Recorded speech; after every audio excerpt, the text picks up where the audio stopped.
Welcome back to my 25 Days of Real Estate Tips Sellers Edition. I am Julissa Rivera, your house doctor. Today, we're going to talk about the infamous online home value estimates. If I had a penny for every time I heard someone tell me that they saw that their home is worth X amount of dollars online, I would be rich and I would be retired.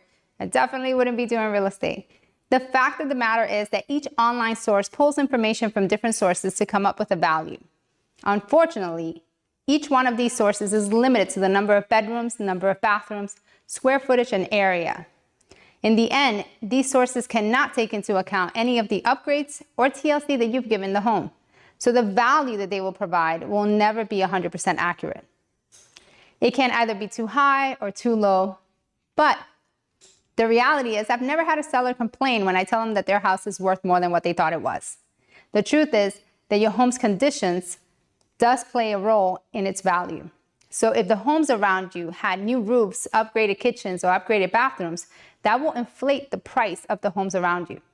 And when you're looking at these online home value systems, your home would appear to be worth more than what it is. In the end, give me a call and I will compare apples to apples and show you the value of your home.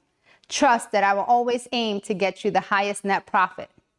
Well, there you have it, another piece of real estate information. For this and more on real estate, subscribe to my channel. Until next time, ciao. You ain't seen nothing like this.